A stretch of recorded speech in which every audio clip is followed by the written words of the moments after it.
Stars from me on this one. Thought it was a really good match. Then we'd have Christy Hemme backstage for an interview with Eric Bischoff and his assistant, Miss Tessmacher. She'd ask him for his thoughts on the main event for the TNA World title. She'd pretty much... normally, I say pretty much just because it's just me freestyling what was, I guess, said about this. It's not the exact words that were used, but it's basically, it's basically what was said, but I'm just, paraphrasing it, I guess. Bischoff would say, normally winning the TNA World title is big enough as it is, but for Sting, it's only part of his bigger plan. And what does he mean by that? Eric would say that he has no idea, and that he knows Sting for the better part of... he's known Sting for the better part of 2 decades. He thinks Sting has his own agenda, and it's what's best interest for him and not the company or the fans. RVD makes everyone proud, and he doesn't think TNA could have a better champion with the integrity, the skill, and the popularity of RVD. He says he's looking forward to the main event, and hopefully afterward they could get Sting off their plate for a while. The next would have the title versus career knockouts championship match. It would be Madison Rayne versus Roxy. The second title match of the night. This was all set up on Thursday night on Impact when Roxy had returned after being on the injured reserve list. On that episode of Impact, Roxy would pick up a non-title pinfall victory over Madison, getting her title match here. Before the bell would sound, Madison Rayne would grab the microphone and tell everyone that she's got something to say. She'd tell Roxy that she needs Roxy to explain something to her. She wants to know why for 2 years the beautiful people have been dominating the Knockouts division while she's popped in and out of the company for 2 years.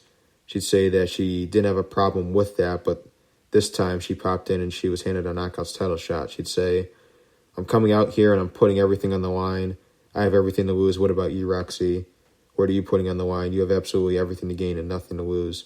So Madison would suggest that she'd put up her career on the line, just like Tara did the previous month at the Sacrifice pay-per-view. So she'd basically get Roxy and convince her to do so. Then Roxy would take the microphone and tell her, you want my career? Well, you got it. But as she'd try to finish saying that, Madison would nail her in the head with the microphone and the bell would sound. Madison would immediately go for the cover, but Roxy would kick out too. It was then discovered that Roxy would be bleeding from the forehead, which was super uncomfortable to watch. Then Madison would then be in control. Roxy would try to come back, but Madison would cut her off. The fans they were quite quiet at this point, probably because they couldn't fathom what they were seeing. I mean, Roxy had a terrible cut. They then started to chant for Roxy. She'd then start to come back with an enziguri. She'd charge at her in the corner. She'd hit her with the boot and a fallaway slam, then hit Madison with a sit-out spine buster, but Madison would kick out at 2.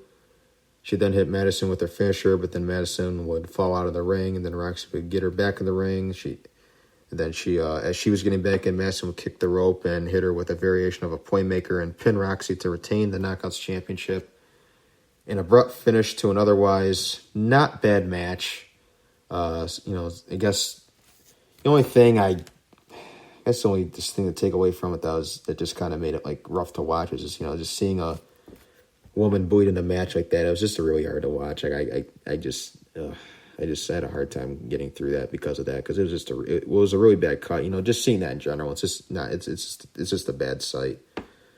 But all in all, they did try. So 2-star rating for me. It wasn't bad, but it was whatever. And then Madison Rayne would win 4 minutes and 14 seconds. It was also a short match as well, so that was part of it as well. So the next we'd have a singles match. It would be Brother Ray versus Jesse Neal. Teacher versus student, they call this. Keep in mind, this is pre-Bully Ray, so seeing him in singles competition as part of Team 3D is definitely different. Before the match, Brother Ray would grab the microphone and tell Devon to come out. Then Devon would, but as he was walking to the ring, all of a sudden, Shannon Moore would run out there as well, and he'd get in the corner of Jesse. Then Bubba would finally say that he owes everyone an apology. Then the crowd would begin to chant, "We want tables," which is bad at this point because I'm just waiting for this promo to end. And by the crowd chanting, it makes it go even longer. Bubba would tell Jesse that he was right a couple days ago when he said that he, as in Brother Ray, had been acting like a total bully and a total douchebag. And the crowd would begin to chant, "You're a douchebag." Like, come on, I just want to get on with this thing. And then Brother Ray would then tell Devon that he's talked some sense into him. the last couple days, he told Jesse that there's no reason to have treated him the way that he had. It's obvious that he's doing what Devon and him had trained him to do. He's an up-and-coming great wrestler. He's a fighter, and it's obvious to him that all the fans in TNA love him. He'd said a couple days ago some bad things about him, that he's a failure in the Navy, and that's not true. He's not a failure. He's a hero, and he's a hero to a lot of people here.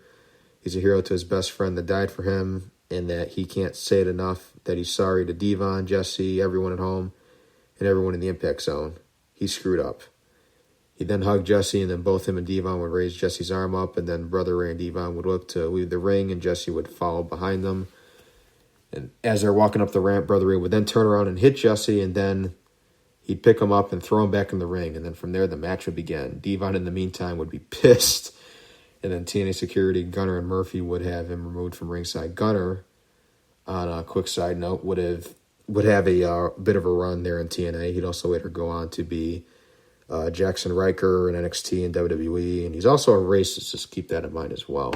But getting back to the match, Bubba would be in control, and after the early attack, Jesse would start to mount a comeback. During that, the crowd would begin to chant, "Show no mercy." What the hell? Then Jesse would hit a belly-to-belly suplex on Brother Ray and get a 2 count. Then Brother Ray would hit a Bubba bomb on Jesse and immediately hit him with the chop. For whatever reason, he didn't decide to go for the cover after that, even though that was like his finisher. Then he'd go up to the middle rope, and then all of a sudden, he would be distracted by Tommy Dreamer, who would appear in the crowd out of nowhere. Jesse, in the meantime, would charge at Brother Ray, but he'd miss. Brother Ray would go to the middle rope and attempt to hit a seated senton splash, but he'd miss. Then Jesse Neal would hit him with a spear and would pin him for the win. This match did nothing for me. Honestly, the most remarkable thing about it was Tommy Dreamer's appearance, and that's about it. So Jesse Neal would win this match, 5 minutes, 53 seconds, another short match. But, I mean, I guess, I kind of hope that this one be a rather short one, but 1-star rating on that one. Then next, we'd have Christy Hemme backstage for an interview with Hernandez. She'd point out that Tommy Dreamer's arrival was big news, but what's big news is Hernandez made his return the previous Thursday night on Impact, which can't be good news for his opponent, Matt Morgan. Hernandez would say to Morgan that the past 3 months he's been sitting at home with a herniated disc in his neck because of him. How do you think that made him feel watching each and every week, you making a joke of me, the tag belts, and the entire tag division? Well, last Thursday I got a small taste of my payback, and tonight, and for all these people in the Impact Zone, I'm taking the whole damn meal. So the next we'd have Matt Morgan versus Hernandez one-on-one. Before the match, Matt Morgan would come to the ring sporting a neck brace and wearing street clothes.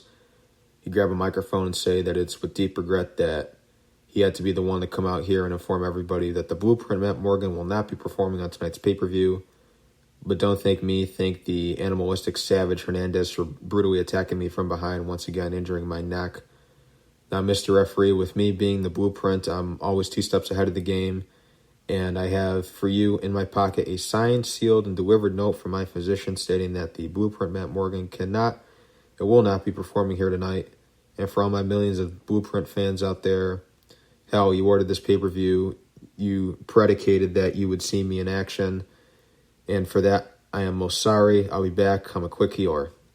So from there, Morgan would exit the ring and start to head to the back, but then this was until Hernandez's music would hit. He'd come out and attack Morgan, tear his neck brace off, and toss him into the ring. And then the bell would sound. I guess the doctor's note didn't mean anything after all. So now we'd have the match. One thing I'll point out is so far there's way too many promos on the show. Hernandez would start the match in control, targeting the neck. Hernandez would continue to go after Morgan, but the referee would want him to break, but Hernandez would grab him and put him on the top turnbuckle and tell him to sit there. Then Morgan would get down on his knees and ask Hernandez for a timeout, but then he would sucker him in and throw him out of the ring. Then the outside Morgan would hit him with a discus clothesline. Then Morgan would start to get some offense in for a bit, and then fast forwarding a bit later, Hernandez would begin his comeback. He tried to choke Matt Morgan with his shirt, and referee Brian Hebner would try to get him to stop this. Eventually, Hernandez would shove Brian Hebner, and as a result would end the match with Morgan winning by disqualification. This is just another match that did nothing for me, kind of like the previous match on the card, but I think in this case it's actually worse. But it kind of sucks at this point because the show was off to such a hot start with the opener, and then the X Division title match. But since then, at this point, like in the middle part of the show, it just kind of fallen off a bit and it's just kind of fallen flat. So then after that, Hernandez would just, he'd, I guess, attack him or whatever. And then, that was that. Then Matt Morgan would win this match by disqualification once again, 5 minutes, 20 seconds. Another short match. It's like the third short match in a row, half a star. Yeah. Next, we'd have our third interview of the night with Christy Hemme. This time she'd interview Hulk Hogan and ask him for his thoughts on the main event between RVD and Sting for the world title, kind of like how she did with Eric Bischoff earlier in the night.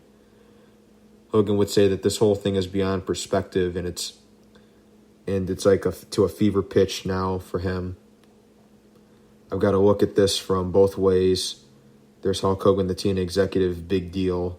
There's Hulk Hogan, the ex-wrestler, big deal. Sting, you're the only deal going on, brother. I'm biased now. I'm looking at you like Hulk Hogan, the wrestler, brother. Forget the TNA executive.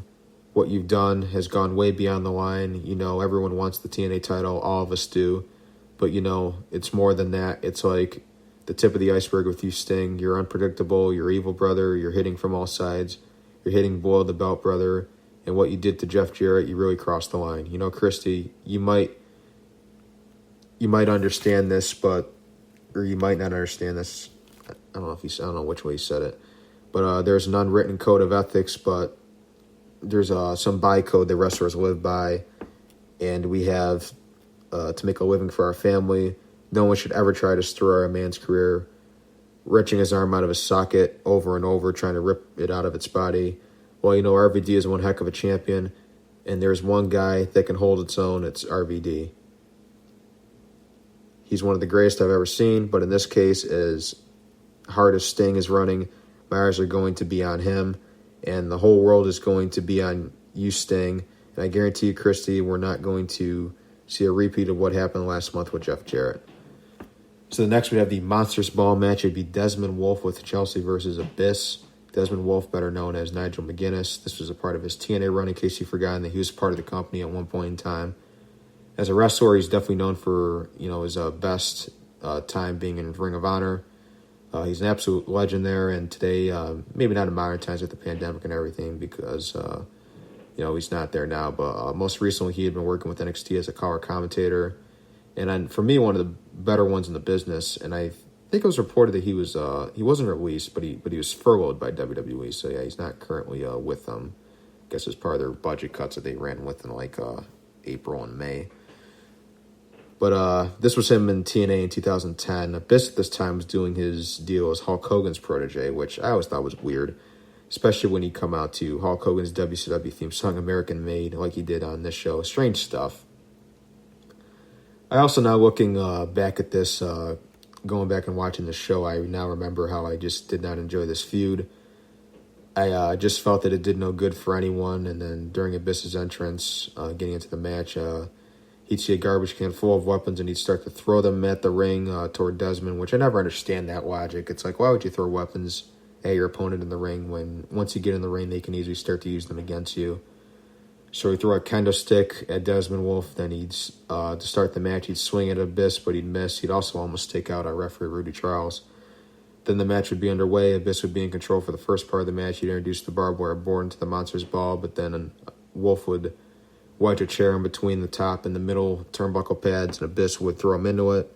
Then Abyss would grab 2 garbage cans. Then Desmond Wolfe would kick the middle rope into Abyss's crotch as he was getting back in the ring. Then he hit Abyss in the head with a garbage can. While Abyss was down, Desmond would go to the ramp and look to grab another weapon, but he'd pull out a stuffed teddy bear that was wrapped in barbed wire, which I guess belonged to Chelsea. Abyss would then charge at him in the corner, sending the barbed wire stuffed animal into the midsection of Desmond Wolfe. Then he'd hand it to Chelsea. Then Abyss would grab a black bag, which looked like it'd be thumbtacks, but instead it'd be broken glass this time. Desmond would see this and would escape the ring. He'd say that this wasn't what he signed up for. He'd place Chelsea in front of him and use her as a shield to shield himself from Abyss. Then he'd grab a kendo stick and nail Abyss in the gut with it. He'd then choke him with it. Then the fight would then go up to the announcer's table area, rarity in TNA actually. Then Desmond Wolfe would try to hit Abyss in the head with the kendo stick, but Abyss would grab him by the throat and hit him with a choke slam, sending him through the flooring up there. I don't know what you call that part, actually. Abyss would then